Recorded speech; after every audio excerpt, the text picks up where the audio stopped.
اعوذ باللہ من الشیطان الرجیم بسم اللہ الرحمن الرحیم الحمد للہ الذی نور قلوب العارفین بنور معرفتہ واثبت فؤاد انبیائہ واولیائہ بقصص الانبیاء والمرسلین واکمل ایمان المسلمین والمؤمنین بولایت علی امیر المؤمنین علیہ السلام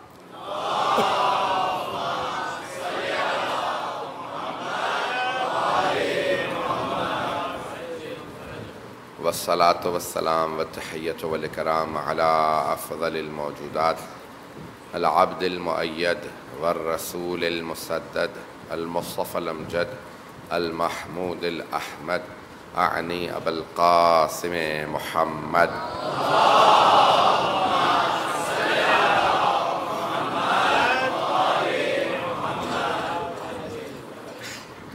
وعلى روحه ونفسه وصاحره ووصيه سید الاشقیاء والاصفیاء مولا الموالی امام المتقین علی بن ابی طالب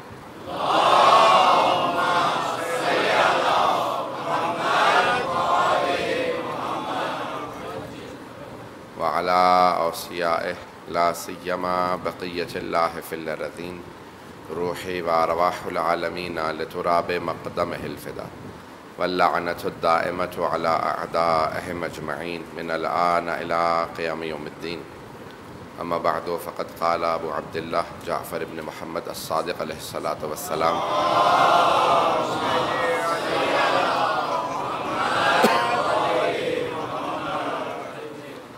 اعرف العقل وجنده والجهل وجنده تهتدوا صلوات على محمد وعلى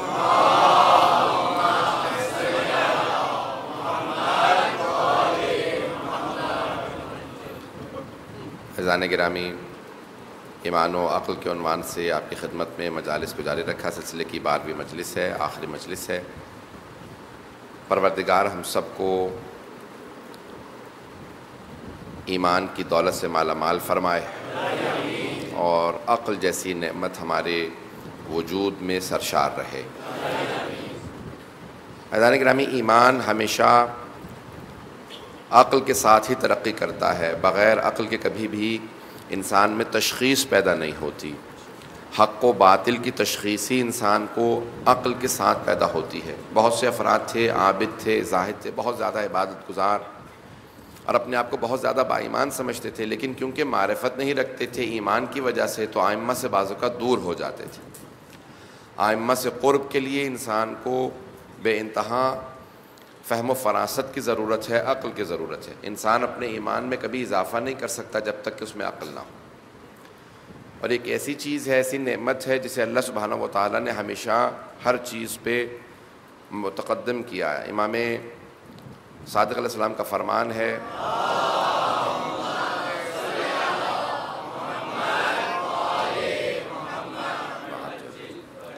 لا دین لمن لا عقل لہ، اس کا دین ہی مکمل نہیں ہوتا جس کے پاس عقل نہ ہو۔ تو ہم نے کوشش یہ کی ہے اس اشرے میں امام نے جو صفات بیان کی انہیں بیان کیا جائے۔ 2 صفات کو اور آج کوشش کروں گا جلدی پیش کر لوں۔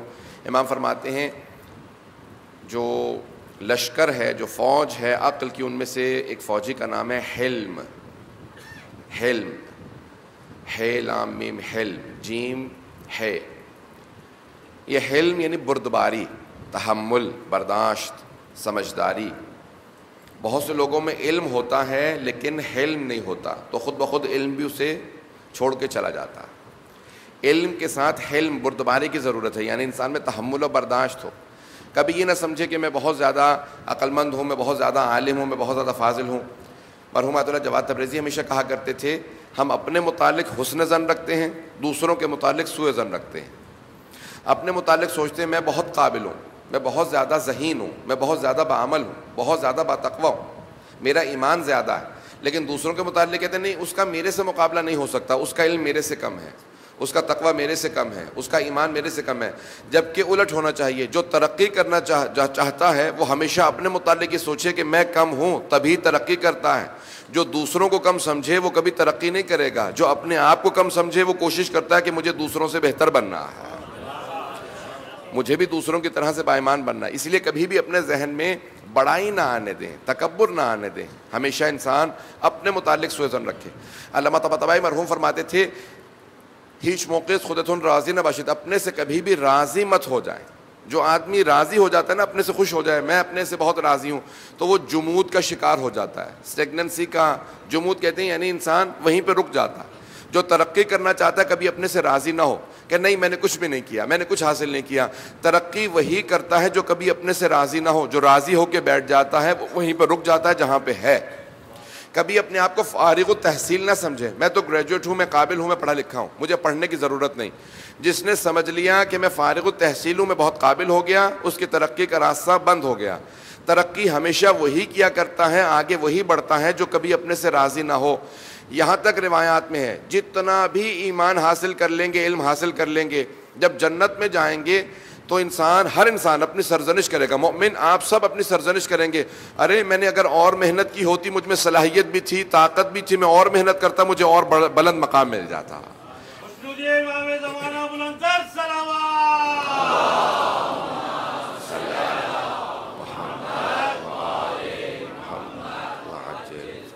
تو کبھی بھی اپنے سے راضی نہ ہو. ایمان کا جو آج آپ کے پاس مقام ہے, سال بعد اس سے بہتر ہونا چاہیے. انسان کی عقل, فہم و فراست, اس کا ایمان بڑھنا چاہیے.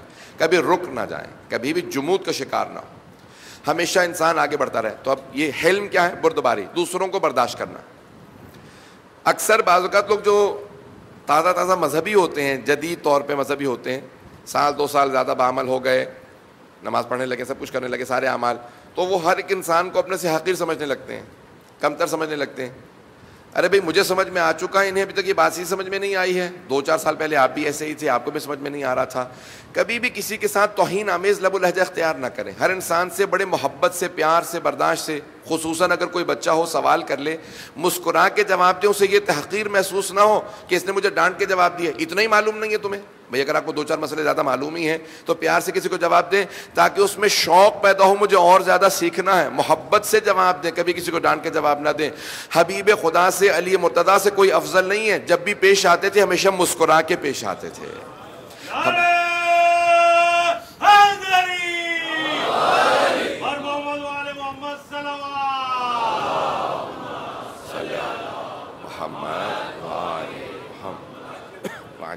تو جانے کے میں حلم, بردباری. جناب ابراہیم سے متعلق اللہ نے قرآن میں کہا ہے کہ جب فرشتے آئے تو کہا کہ انا نبشرک بغلام حلیم, ہم آپ کو ایک بردبار بیٹے کی بشارت دے رہے ہیں. دوسرے مقام پہ کہا بغلام علیم, ایک علم والے کی. تو معصوم فرماتے ہیں کبھی علیم کہا کبھی حلیم, یعنی علم اور حلم دونوں ہمیشہ ساتھ ساتھ چلا کرتے ہیں. اگر ایک چلا جائے تو دوسرا خود بخود چلا جاتا ہے. علم کے ساتھ بردباری بہت ضروری ہے. اگر کسی کے پاس حلم ہے تو خود بخود علم آنے لگے گا, علم ہے تو حلم آنے لگے گا. اگر نہ آئے تو علم بھی چلا جائے گا, یہ حلم بھی چلا جائے گا. اس لیے دونوں کا ساتھ رکھنا بہت ضروری ہے. تحمل و برداشت کا علم کے ساتھ ہونا ضروری ہے. کچھ چیزیں ایسی ہیں جو جن کا ہمیشہ رشتہ بہت مضبوط ہوتا. امام امیر المؤمنین علی بن ابی طالب علیہ السلام نے فرمایا,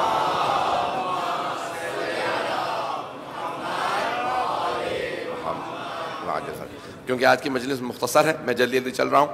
میں نے کہا نا ایمان و عقل ہمارا موضوع رہا, تو ایمان سے متعلق مولا نے فرمایا, مولا فرماتے ہیں کہ الایمان والحیاء مقرونان, حیا اور ایمان دونوں متصل ہیں, جڑے ہوئے ہیں. اذا ذهب احدهما اتبعه الاخر, اگر ایک چلا جائے تو دوسرا بھی ساتھ ہی چلا جاتا ہے.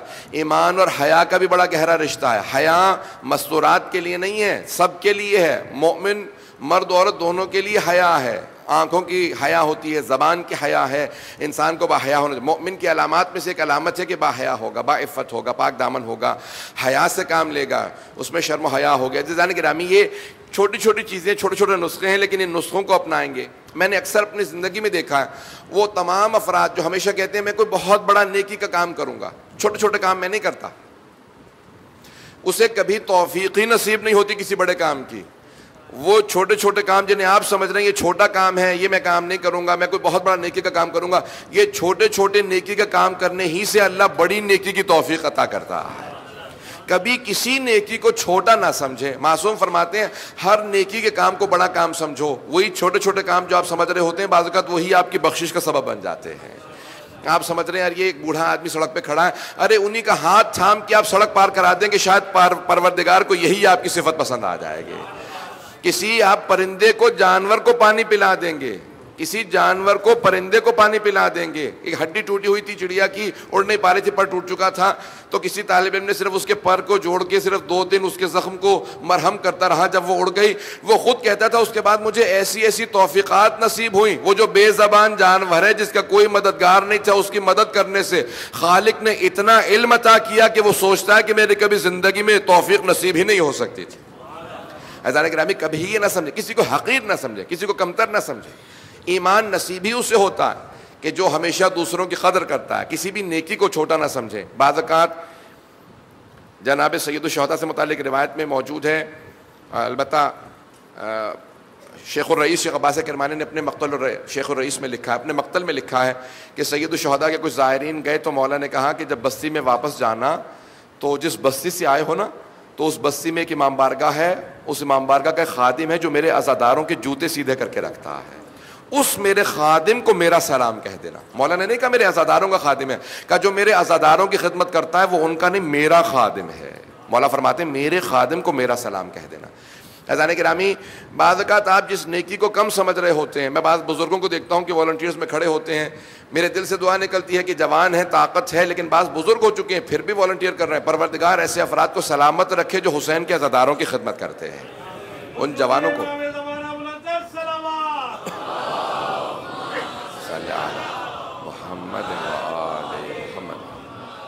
توجہ ہے عزیزان کرام. خصوصاً میں اپنے نوجوان بھائیوں سے، اپنے بچوں سے درخواست کروں گا کبھی بھی کسی نیکی کو کم نہ سمجھیں. بعض اوقات آپ کسی کے کام آ جاتے ہیں، یہی چھوٹی چھوٹی نیکیاں آپ کی زندگی میں توفیق کا سبب بنے گی. میں اپنی ذاتی زندگی کے اندر بھی دیکھتا ہوں کہ بعض اوقات میں سمجھتا تھا بہت چھوٹا کام ہے اور میں اس کام کو انجام دیتا تھا. اللہ نے جتنی توفیقات دی ہیں ان چھوٹے کاموں کی وجہ سے آج مجھے احساس ہوتا ہے کہ جنہیں ہم سمجھتے تھے کہ یہ کیا کر سکتے ہیں، میں اللہ کی خاطر ان کی مدد کر رہا ہوں، ان افراد کی دعاؤں نے زندگی بدل دی ہے. ان افراد کی دعاؤں نے زندگی کے اندر وہ تبدیلیاں، وہ نعمتیں عطا کی جن کا انسان تصور نہیں کر سکتا. کسی کو حقیر نہ سمجھے. بعض اوقات ایک گنہگار آدمی ایسا ہوتا ہے جس کی دعا انسان کو کہاں سے کہاں پہنچا دیتی ہے. میں آج ہی دن میں برادران بیٹھے تھے، بانیان نے بلا رکھا تھا سب کو ملاقات کے لیے، تو میں وہاں پہ ایک جملہ پیش کر رہا تھا مرحوم کاشی کا. ایک بہت بڑے ہمارے عالم گزرے ایران میں، مرحوم شیخ کاظم کاشی، آیت اللہ کاشی، بہت بڑا نام تھا. تو وہ آپ کو پتہ ہے بعض بزرگ بہت آرام سے وضو، پورا تفصیل سے وضو کرتے ہیں، پھر بہت تفصیل سے آرام سے نماز پڑھتے ہیں، قرآن، عبادات، ان کی زندگی عبادات ہوتی، وہ دنیا جانتے ہی نہیں. تو مرحوم کاشی وضو کر رہے تھے مسجد کے صحن میں، اتنے میں ایک نوجوان آیا، جلدی سے وضو کیا، نماز پڑھی، باہر آ گیا. اب انہوں نے کہا میرا تو وضو ختم نہیں ہوا، اس نے نماز بھی پڑھ لی. تو اب وہ اصلاح کی نیت سے انہوں نے اس نوجوان کو روک لیا اور فوراً پوچھا کہ کیا کر رہے تھے ابھی آپ؟ اس میں کچھ نہیں کر رہا تھا. کیا مطلب کچھ نہیں کر رہے تھے؟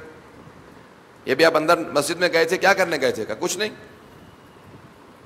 کبھی میں وضو کر رہا تھا، ابھی کیا کر کے آئے ہیں، ابھی کیا کر رہے تھے اندر؟ اس نے کہا نہیں میں کچھ نہیں کر رہا تھا، صرف خدا کو یہ بتانے آیا تھا پروردگارا میں باغی نہیں ہوا ہوں. پتہ نہیں میں جملہ پہنچا پایا ہوں یا نہیں. یہ نہیں کہا میں نے نماز پڑھی ہے، کہا میں باغی نہیں ہوا ہوں. مرحوم کاشی زار و قطار رونے لگے. وہ لڑکا تو چلا گیا. کہا نوجوان سا نادان سا بچہ معلوم ہوتا تھا، اتنا بڑا سبق دے کے گیا ہے، میں پوری زندگی بھلا نہیں پاؤں گا. ان کے شاگرد کہتے ہیں مہینوں روتے رہتے تھے، بس ایک ہی بات دہراتے تھے. کہا کیا بات ہے، کیوں رو رہے ہیں؟ کہا میں خدا کو یہ بتانا چاہتا ہوں میں بھی باغی نہیں ہوا ہوں.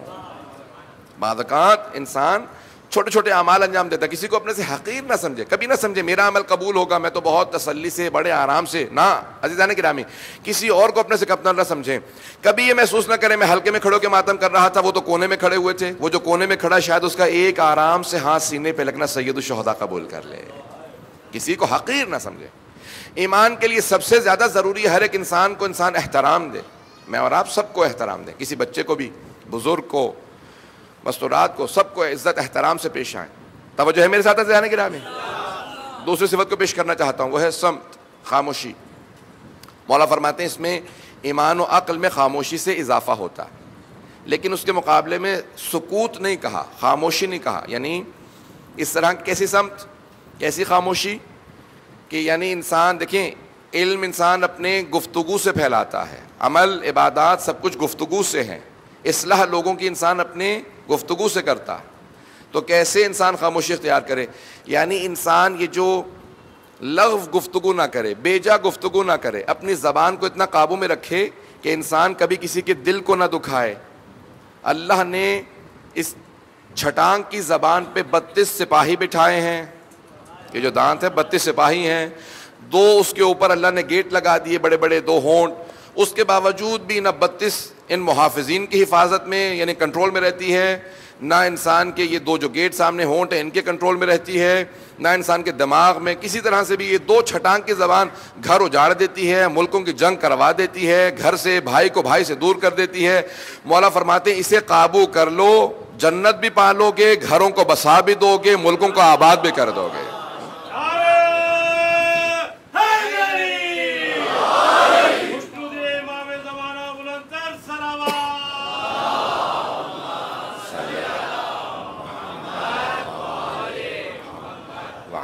توجہ ہے زانے گرامی، یہ زبان انسان کی، یہاں تک کہ بعض بزرگ علماء نے کتابوں میں لکھا ہے کہ صحابہ کرام بہت سے ہمیشہ منہ میں پتھر رکھتے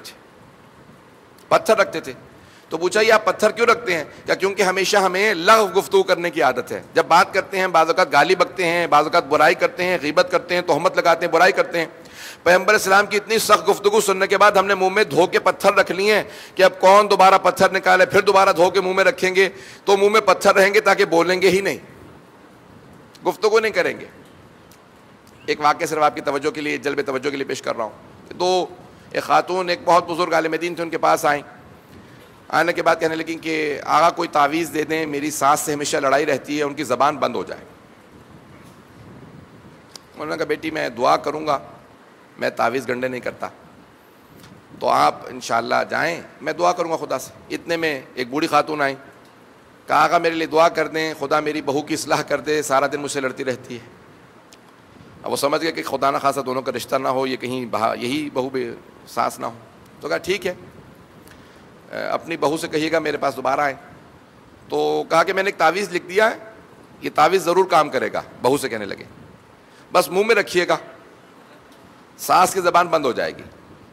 اس نے منہ میں تعویذ رکھا، کام کر رہی ہوتی تھی، دیکھا ساس خاموش ہے، وہ سمجھ گئے تھے کہ بھی ساس خاموش ہوتی ہے، لڑتی یہی ہے۔ اب پورا دن اسے کہا بھی تعویذ کام کر رہا ہے، بس یہی سوچ رہی تھی تعویذ کام کر رہا ہے، اسے یہ سمجھ میں نہیں آ رہا تھا کیونکہ میں نہیں لڑ رہی ہوں تو کوئی جواب بھی نہیں دے رہا۔ عزیزان گرامی یہ الٹ بھی ہو سکتا ہے، لازم نہیں ہے کہ ہمیشہ بہو ہی بری ہو۔ میرا مقصد کہنے کا یہ تھا، انسان بعض اوقات یہ سوچ رہا ہے سب مجھ سے لڑتے ہیں، مجھے برا بھلا کہتے ہیں، کبھی یہ تو سوچے میں تو نہیں سبب بنتا دو سے جھگڑے کا، لڑائی کا۔ اپنی زبان کو قابو کر لیں، باقی سب کے لیے اللہ کہتا ہے میں ضمانت دیتا ہوں، آپ اپنے متعلق سوچیں، دوسروں سے متعلق چھوڑ دیں، اللہ باقی لوگوں کی بھی اصلاح کرتا رہے گا۔ اب وہ دور نہیں رہا کہ آپ ساری دنیا کی اصلاح کرتے پھریں، ہم سب اپنی اپنی اصلاح کر لیں، باقی سب کی اصلاح خود بخود ہو جائے گی۔ پتہ نہیں بات پہنچی یا نہیں پہنچی؟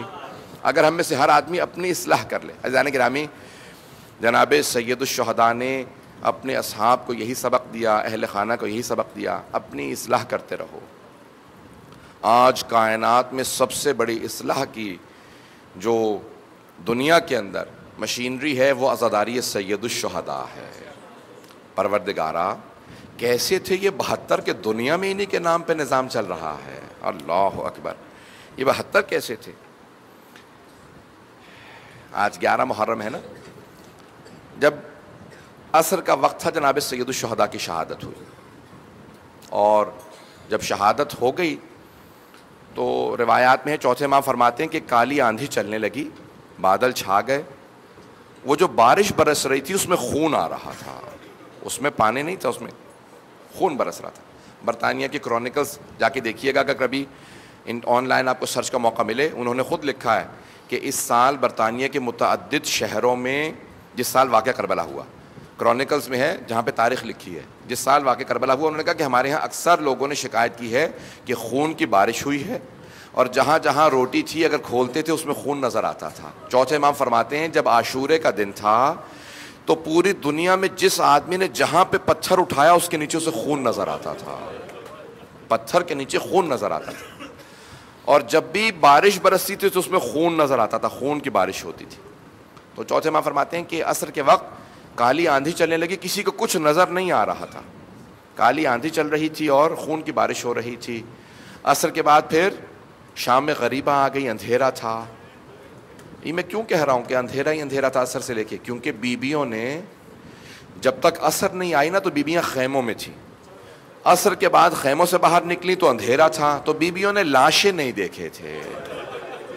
اگر پہنچا پاؤں یہ جملہ, بیبیوں نے لاشیں نہیں دیکھے تھے. لیکن جیسے ہی 11 محرم کا دن نکلا, ایک مرتبہ سورج کا طلوع کرنا تھا, مورخ کہتے ہیں کہ ایسے جیسے ایک ٹوٹی ہوئی تسبیح کے دانے بکھر جاتے ہیں, ساری بیبیاں میدان کربلا میں پھیل گئیں, اپنے اپنے شہداء کو تلاش کر رہی تھی. ایک بیوی کسی لاشے کے کنارے کھڑی تھی, کہہ رہی تھی علی اکبر آپ کے بغیر جینا بڑا مشکل ہے. کوئی بیوی کہتی تھی قاسم جب آپ خیمے سے گئے تھے تو چہروں پہ گھوڑوں کے ٹاپوں کے نشان نہیں تھے. مختلف بیویاں رو رہی ہیں, لیکن 2 بیویاں کسی لاشے پہ نہیں گئیں, وہ صرف امام حسین کے لاشے کے کنارے کھڑی ہیں. کون ہیں یہ 2 بیویاں؟ میں پیش کرنا چاہتا ہوں. پہلی بیوی کا نام ہے زینب کبریٰ. جب جناب زینب آئیں تو ایک مرتبہ جناب زینب, اب رسیاں بند رہی تھیں, تو ایک مرتبہ جناب زینب آئیں جناب سید الشہداء کے لاشے کے کنارے, اور آنے کے بعد سر اٹھا کے کہا اللہم تقبل منا ھذا القربان, پروردگارا پنجتن کی آخری قربانی قبول فرما.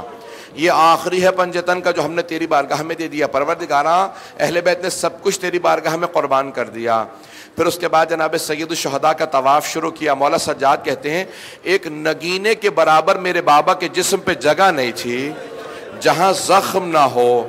کہا میری پھپھی بوسہ دینا چاہتی تھی, لیکن ایک نگینے کے برابر بھی جگہ نہیں تھی کہ چوم سکتی.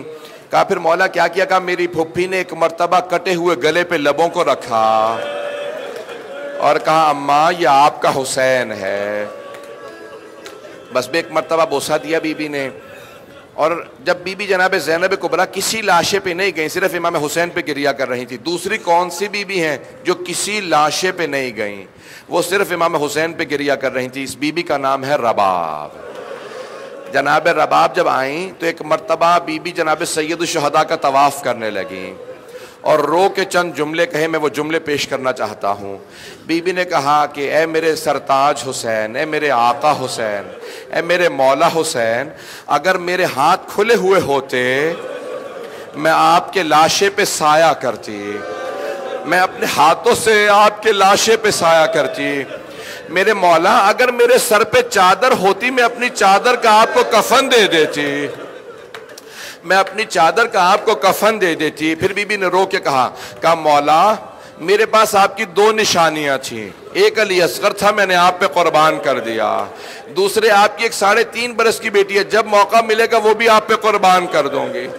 اجرکم اللہ. آخر جملے بی بی کے سن لیجئے. بی بی نے کیا فرمایا؟ کہا مولا آپ کے لاشے کو تپتی ریت پہ چھوڑ کے جا رہے ہوں, وعدہ کرتی ہوں جب تک زندہ رہوں گی کبھی سائے میں نہیں بیٹھوں گی.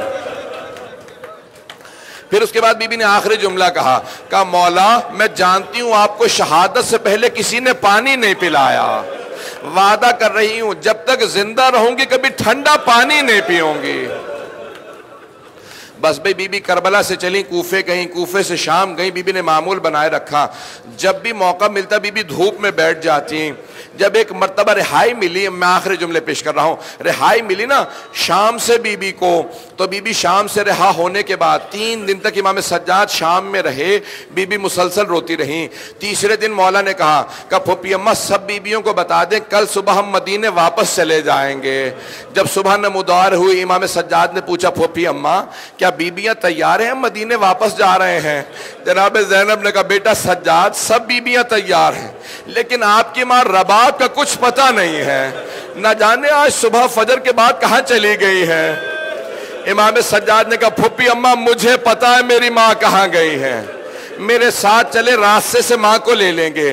جب چلنے لگے نا تو جناب زینب نے کہا بیٹا سجاد یہ تو زندان کا راستہ ہے. کہا پھوپھی اماں میری ماں زندان کی ایک چھوٹی سی قبر سے ودا کرنے گئی ہے. جب زندان پہنچے تو کیا دیکھا, جناب رباب ایک قبر سے لپٹ کے رو رہی ہے. جیسے ایک ماں بچے سے لپٹ کے روتی ہے نا، ویسے جناب رباب قبر سے لپٹی ہوئی تھی اور ایک جملہ کہتی تھی، سکینہ آپ کو سب سے زیادہ شوق تھا مدینے واپس جانے کا۔ بھئی نام پہ اختلاف ہو سکتا ہے رقیہ یا سکینہ، لیکن وجود پہ اختلاف نہیں ہے۔ کہا بیٹی آپ کو سب سے زیادہ شوق تھا مدینے واپس جانے کا، بیٹی اٹھو ہم مدینے جا رہے ہیں۔ اجرکم اللہ، بس بھئی چلا یہ قافلہ 2 سے 4 منٹ کی اور زحمت دوں گا۔ عزیزان گرامی چلیں جناب رباب، ایک مرتبہ جناب زینب نے سہارا دیا کہ رباب چلو۔ جب چلنے لگے نا تو ایک مرتبہ جب دمشق شہر سے باہر پہنچے تو جناب زینب کبریٰ نے آواز دی، بیٹا سجاد ذرا قافلے کو روک دیجئے۔ قافلہ رک گیا، جناب زینب نے دوبارہ دمشق کا رخ کیا، کہا بیبیوں گواہ رہنا میں جملہ کہہ رہی ہوں، کہا کہ بیٹی میں چھوڑ کے جا رہی ہوں، میں پھر واپس آؤں گی۔ بس بھی ایک مرتبہ قافلہ چلا، اب پہنچا 40 پہ چہلم پہ، مجھے جناب رباب کے مصائب کو پیش کرنا ہے۔ ایک مرتبہ دوبارہ چہلم پہ 40 پہ کربلا پہنچی بیبیاں، جناب سید سجاد نے قبروں کے نشان بتائے، ساری بیبیاں جناب سید الشہداء کی قبر پہ گر کے رونے لگیں۔ 3 دن تک بیبیاں چہلم پہ کربلا میں رہی۔ امام سجاد نے دوبارہ اعلان کیا، پھوپھی اماں کل صبح ہم چلیں گے واپس مدینے۔ جب مدینے جانے لگے دوبارہ امام سجاد نے پوچھا، پھوپھی اماں بیبیاں تیار ہیں؟ کہا دوبارہ سب بیبیاں تیار ہیں، آپ کی ماں رباب تیار نہیں ہے۔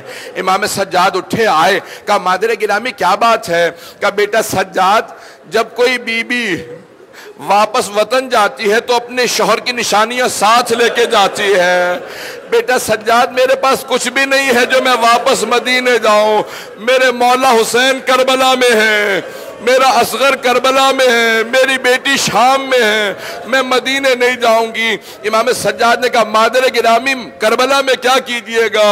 کہا بیٹا میں قبروں کی صفائی کیا کروں گی، میں قبروں پہ پانی ڈالا کروں گی، اگر زائرین آئیں گے میں قبروں کے نشان بتاؤں گی، یہاں میرے مولا حسین ہے، میں بتاؤں گی یہاں علی اصغر کو تیر لگا تھا، وہاں علی اکبر کو برچھی لگی تھی۔ مولا سجاد نے کہا مادر گرامی میری غیرت برداشت نہیں کرتی میں آپ کو یہاں تنہا چھوڑ جاؤں، ابھی حرم نہیں بنا تھا، ابھی مزار روزے نہیں تعمیر ہوئے تھے، واپس لے چلے۔ شیخ محمد مہدی مازندرانی نے معالی السبتین میں لکھا ہے کہ 4 بیبیاں 1 سال تک زندہ نہیں رہیں، ان میں سے ایک جناب رباب ہیں۔ جناب رباب سے متعلق ملتا ہے جب واپس مدینے پہنچی صرف 4 مہینے زندہ رہیں۔ اب میں کیسے پیش کروں آخری جملے آپ کی خدمت میں؟ 4 مہینے زندہ رہیں۔ 4 مہینے کیسے زندہ رہیں؟ بس بھئی جیسی صبح ہوتی ایک کوزے میں پانی لیتی اور دھوپ میں رکھ دیتی، گرم پانی پیوں گی، خود بھی دھوپ میں بیٹھ جاتی، ایک ہاتھ سر پہ رکھتی کہتی واہ حجابا، دوسرا ہاتھ سینے پہ مارتی کہتی واہ حسینہ، واہ مظلومہ، واہ غربتہ۔ جناب زینب کبریٰ نے کہا بیٹا سجاد اپنی ماں سے کہیں کہ سائے میں آ جائے۔ امام سجاد آئے، کہا مادر گرامی سائے میں آ جائیے۔ کہا بیٹا سجاد میں نے آپ کے بابا سے کربلا کی تپتی ریت پہ وعدہ کیا تھا کبھی سائے میں نہیں بیٹھوں گی۔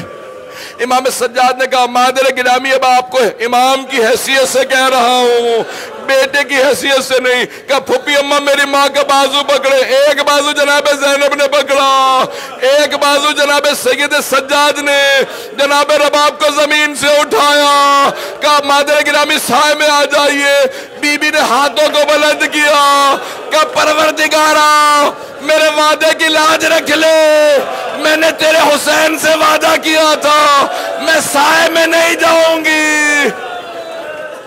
امام سجاد نے رو کے کہا پھوپھی اماں میری ماں کو لٹا دے، ان کی روح پرواز کر گئی، آج بی بی کی زحمتیں تمام ہو گئی۔ الا لعنت اللہ علی القوم الظالمین وَسَيَعْلَمُ الَّذِينَ ظَلَمُوا أَيَّ مُنْقَلِبٍ يَنْقَلِبُونَ۔ آئیں بھئی ہاتھوں کو بلند کیجئے گا، مختصر سے 2 جملے دعا کے کہوں گا۔ پروردگارا عاشورہ بھی چلا گیا، پروردگارا غم حسین ہماری زندگی کا جز ہے، پروردگارا تو جب واسطہ اپنے سے تو جلال کا، ہمیں اگلے سال کا محرم دوبارہ دیکھنا نصیب فرما۔ لیکن اگر تیرے قضاء و قدر نے فیصلہ کیا ہے کہ یہ ہمارا آخری محرم ہے، پروردگارہ ہمیں سید الشہداء کی شفاعت نصیب فرما۔ پروردگارہ تجھے واسطہ اس بی بی کا کہ جو شام کی اسیری کے بعد جب واپس مدینے پہنچی ہیں تو جب سب سے پہلے روضہ رسول پہ گئیں، میں صرف ایک واسطہ دوں گا، ہاتھ بلند کر کے اپنی اپنی حاجات طلب کر لیجئے گا۔ جب جناب زینب کبریٰ مدینے واپس آئی نا تو کہا بیٹا سجاد میں گھر نہیں جاؤں گی، پہلے اپنے نانا کے روضے پہ جاؤں گی۔ جب بی بی پہنچی تو بی بی نے دونوں ہاتھ دروازے پہ رکھے روضہ رسول کے اور بلند آواز سے ایک جملہ کہا، یا جدہ انی ناعیۃ الیک بولدک الحسین، نانا آپ کے حسین کی سنانی لے کے آئی ہوں۔ نانا میں 70 قدم کے فاصلے پہ کھڑی دیکھ رہی تھی جب شمر نے حسین کو ذبح کیا۔ تمام مدینے والے رونے لگے، بلند آواز سے گریہ کر رہے تھے۔ روایت کے الفاظ ہیں اتنی بلند آواز سے مدینے والے رو رہے تھے کہ جناب زینب کی آواز نہیں آ رہی تھی۔ جب سب خاموش ہو گئے نا رو رو کے تو اس وقت جناب زینب نے ایک جملہ کہا نانا اگر نامحرموں کا مجمع نہ ہوتا میں اپنی کلائیوں سے چادر ہٹاتی، نانا میں اپنے بازوؤں کے نشان دکھاتی، نانا میں بتاتی مجھے کتنے تازیانے مارے گئے۔ پروردگارہ واسطہ جناب زینب کی اسیری کا، جناب زینب کی چادر کا واسطہ امام زمانہ کے ظہور میں تعجیل فرما۔ ہماری گنہگار آنکھوں کو ہمارے مولا آقا کی زیارت نصیب فرما۔ پروردگارہ دشمنان اہل بیت کو نیست و نابود فرما، مؤمنین کی حفاظت فرما۔ پروردگارہ ہمارے مقامات مقدسہ کی حفاظت فرما۔ پروردگارہ اس امام بارگاہ کی بانیان کی سب کی حفاظت فرما۔ جتنے یہاں مومنین و مومنات موجود ہیں پروردگارہ سب کی حاجات قبول فرما۔ پروردگارہ ہم سب کو زندگی میں بار بار امام حسین کی زیارت نصیب فرما، آخرت میں ان کی شفاعت نصیب فرما، جو ہاتھ بلند ہے کسی کو رد نہ فرما۔ پروردگارہ ہم سب کو پروردگارہ ایمان و عقل کی دولت سے مالا مال فرما، ہماری مستورات کی پردے کی حفاظت فرما۔ پروردگارہ اس وقت عراق میں، شام میں، بحرین میں، یمن میں نہ جانے کہاں کہاں حالات خراب ہیں، میانمار میں، کشمیر میں، افغانستان میں، نائجیریا میں، پروردگارہ سب کی حفاظت فرما۔ پروردگارہ دشمنان اسلام کو، دشمنان اہل بیت کو نیست و نابود فرما۔ جن آنکھوں میں آنسو ہیں ان کو اپنی بارگاہ میں قبول فرما، ہمارے ان آنسوؤں کو جناب سیدہ کے رومال میں جگہ عنایت فرما۔ ربنا تقبل منا انك انت السميع العليم بحق محمد وآلہ الطیبین الطاہرین المعصومین۔